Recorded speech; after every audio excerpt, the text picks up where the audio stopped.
Halo pemirsa, apa kabar? Kita jumpa lagi dalam NTV Prime. Saya Doni De Keizer akan menyapa Anda melalui dialog di paruh pertama.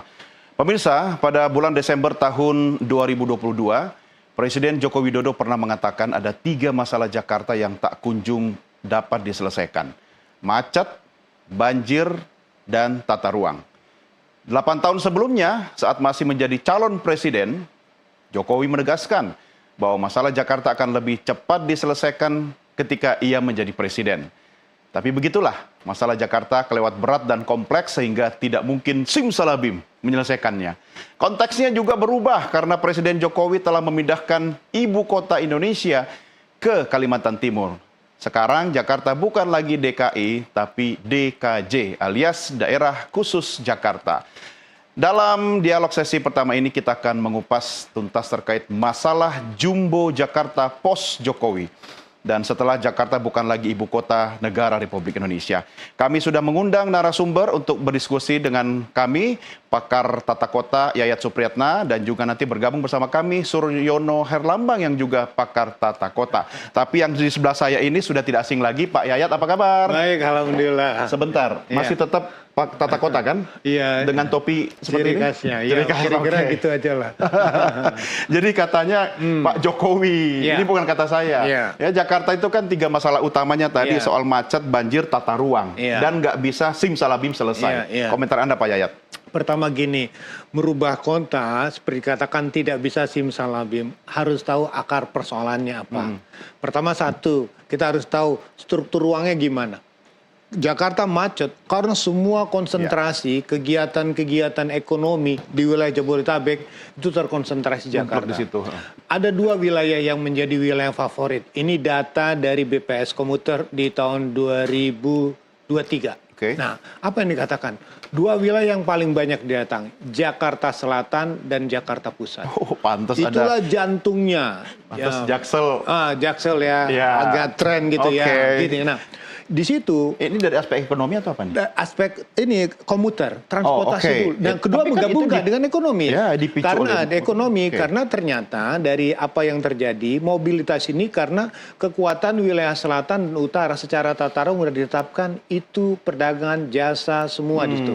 Jadi bisnisnya gitu. Nah, polanya sebentar Pak Yayat, ini tata ruang ini yang tahun berapa? Dari lama sudah ditetapkan given. Jadi dari tahun sebelumnya, ini kan 2030. Maksudnya di era Republik Indonesia kan? Iya, di era Republiknya. Jadi secara struktur ruang, pusat kegiatan, ibaratnya mata airnya itu ada di utara dan selatan. Enggak, di pusat dan selatan. Pusat dan selatan. Pusat dan selatan. Kiri kanannya kan air mata itu, nggak ada pekerjaan nih kita kan. Pusat dan selatan mata air, sisanya air mata. Air mata, karena pekerjaannya tidak ada. Apalagi bisa dikatakan pola perjalanan dari sistem jaringan, jalan, angkutan massal, semua terkonsentrasi di situ. Bukankah itu peninggalan kolonial ketika Batavia seharusnya tidak dikondisikan untuk dengan jumlah penduduk sampai puluhan juta seperti ini? Nah, begini, memang ada kota yang direncanakan, ada kota yang tidak pernah direncanakan dari awal. Kalau IKN itu sejak awal. Direncanakan. Jadi ada KPI-nya, Key Performance Indicator. Kota itu kepadatannya sekian, layanan transportasi sekian, ini sekian.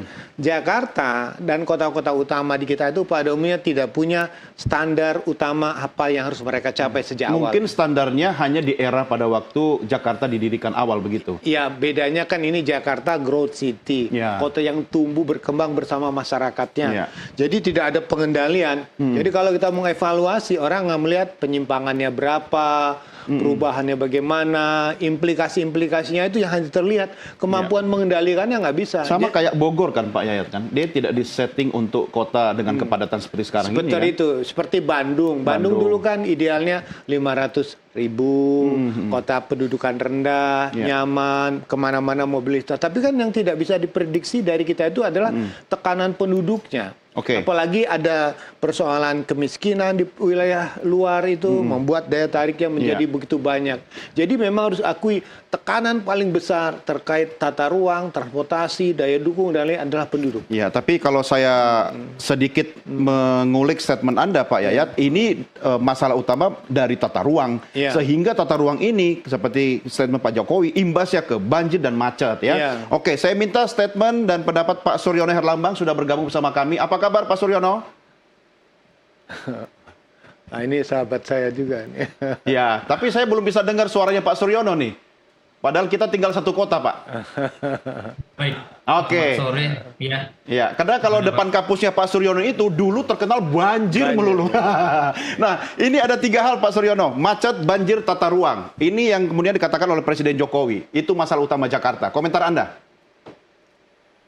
Ya, saya kira masalah klasik ya, walaupun sebenarnya kalau kita tadi transport sebenarnya ya. Ya. Kalau dibandingkan indeks traffic sebenarnya London lebih tinggi Pak Yayat daripada Jakarta. Menurut TomTom terakhir London nomor 1, Jakarta nomor 30. Jakarta turun 1 dari tahun 2019 itu 29.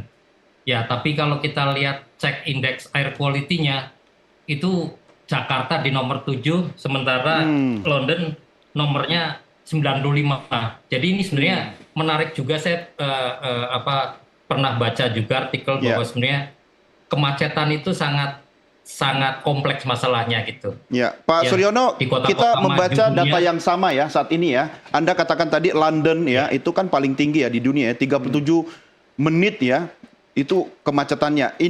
Jakarta dalam hal ini sebenarnya kan nomor 30, benar ya Pak ya? Itu cuma 23 menit gitu. Kalau data dari TomTom yang membandingkan antar kota-kota besar di dunia ya. Iya. Jadi kalau kita melihat sebenarnya kemacetan Jakarta sampai seberapa sih gitulah. Ini yang menurut saya menarik gitu. Tapi kalau dibandingkan dengan data kualitas udara, Mas, Jakarta nomor 7 dunia. Jadi tinggi sekali kepada polusinya. Iya. Dan London itu sangat rendah sekali. Jadi sebenarnya poinnya adalah bahwa London walaupun macet, itu public transportnya disiapkan gitu. Oke, mungkin jadi, bedanya di London itu Jakarta, udaranya punya KTP ya Pak ya? Iya. Jadi memang ini satu hal yang kompleks gitu ya. Tata ruang bener lah kita problem itu. Banjir ya kita punya gitu. Tapi kalau spesifik transportasi menurut saya ini sebenarnya yang sedang dikritik oleh banyak pihak gitu ya, terutama para peneliti yang sangat fokus kepada green bahwa peralihan dari mobil ke BBM fosil ke green energy yang diaku dengan electric vehicles sebenarnya tidak berpengaruh langsung. Jadi kalau banyak yang mengatakan bahwa kemacetan memang sekarang akhirnya jadi kelas menengah ke atas di kota-kota besar gitu. Yeah. Karena pemerintah kotanya menyediakan public transport dan jalur pejalan kaki yang baik. Jadi kalau masih ngotot menggunakan mobil pribadi ya silahkan macet gitu ya. Itu yang saya tangkap tren terakhir dalam pembicaraan public transport di kota-kota metropolitan dunia. Ya, baik. Sebelum ke Pak Yayat, saya ajak Anda berdua kita simak dulu sebuah statement dari ahli berikut ini. Yeah. Yang ini kami siapkan dalam bentuk grafis pemirsa. Dikatakan hasil survei dari CSIS per Maret sampai April tahun 2022 ya. Yeah. Nah, ini 2022, jadi ada rentang waktu 2 tahun. 66,5% responden tidak yakin kemacetan berkurang kalau ibu kota negara pindah. Ini ya, konteksnya ya. Jadi kalau memang tujuan pemindahan ibu kota itu untuk mengurangi kemacetan, ternyata 66% masyarakat tidak yakin. Dan 83,5% responden tidak yakin penanganan kebanjiran membaik. Ini maafkan saya agak tersipu soal ini. Jakarta dari zaman saya celana pendek sampai sekarang banjirnya udah kebangetan. 84,1% responden tidak yakin penataan permukiman kumuh membaik. Jadi slumdog area di mana-mana sepertinya masih akan terus bertambah karena tadi Pak Yayat bilang ya selagi Jakarta apapun statusnya tetap jadi gula ya semut akan ngumpul begitu ya Pak ya. Yeah. Dan 49,4% responden tidak yakin kemudian air bersih membaik. Nah, ini penting padahal ya. Ketersediaan air bersih.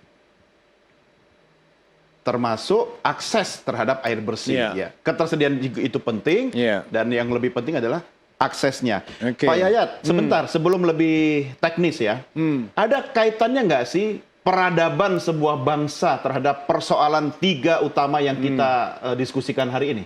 Ada. Kalau London tadi kata gini, Pak Suryono kan gini, membangun kota itu membangun peradaban. Jadi di kota itu dibangun nilai. Jadi ada culture urban culture namanya ya. Tidak sekedar fisik ya, infrastruktur. Maka ada struktur di dalamnya tuh. Mungkin struktur dari misalnya peraturannya, tata ruangnya, normanya. Itu sebetulnya membangun nilai. Jadi kita ini kan proses transformasi menjadi warga kota itu belum sepenuhnya. Oh, kalau Anda katakan transformasi itu bisa butuh bergenerasi dong. Betul. Kita rata-rata umum sekarang ketika tekanan urbanisasi yang masuk itu kan dengan keragaman masyarakat yang masuk. Coba kalau orang kita yang ke Singapura, pasti jadi orang baik ya kan? Dipaksa oleh aturan. Oleh kekuatan struktur namanya. Aturan, ketentuan, kebijakan, dan sistemnya. Sistemnya membuat orang, oh ya ternyata saya harus begini. Maksudnya kita nggak punya sistem yang bagus. Iya, lihat aja fakta. Begitu kita balik ke Jakarta, I'm free. Buang sampah sembarangan. Itu tadi kan. Saya paling sebel ya, di belakang mobil mewah, Mercedes seri S600. Mewah itu, mobil favorit saya. Tiba-tiba buka jendela, buang tisu. Mobilnya mewah, tapi penumpangnya. Nah, itu tadi. Nah, itu yang secara struktur ekonominya tinggi, tetapi secara budaya rendah. Salah siapa? Nah, itu tadi, tanyakan aja kan, mengapa sampai seperti ini. Nah, satu hal yang menarik tadi, menanggapi apa dikemukakan oleh kita. Problem transportasi. Pertama, saya akui bahwa Jakarta ini sudah terintegrasi secara fungsional dengan kota lainnya. Ya, satu penyebab sebetulnya masalah transportasi adalah persoalan income, pendapatan. Selama income kita rendah, orang tetap menggunakan sepeda motor sebagai alat moda yang paling murah dan paling efisien. Dan jumlahnya udah berapa? Jumlahnya itu sudah hampir mendekati 19 juta. Nah, satu yang menarik sebetulnya, ini fakta mudah-mudahan kita bisa teliti kembali ya. Dari 12 juta warga Jakarta yang terregister sebagai ber-KTP Jakarta, diperkirakan tuh 3 juta itu udah tinggal di Bogor, Depok, Bekasi, Tangerang. Itulah yang Jakarta sekarang ingin menata nih. Nah, kita bayangkan. Jadi aglomerasi itu ya. Nah, mereka itu tinggal di wilayah ini, otomatis kenapa tinggal di sulit mendapatkan harga yang murah rumah itu ya. Jadi ketika mungkin Mas Bambang paling mengerti itu, Mas Herlambang ya, Surono. Jadi ketika nilai properti rumah udah makin tidak terjangkau, income kita dalam konti makin rendah, otomatis begini karena tadi ada gulanya di tengah. Nah, ini yang menjadi catatan Kak. Kedua, sebentar, soal kedua ini kita bahas di segmen kedua. Karena menarik ini, kalau bicara soal transportasi ini bisa harusnya 18 episode gitu kan. Tapi kita rehat sejenak Bapak-Bapak, kami segera kembali sesaat lagi.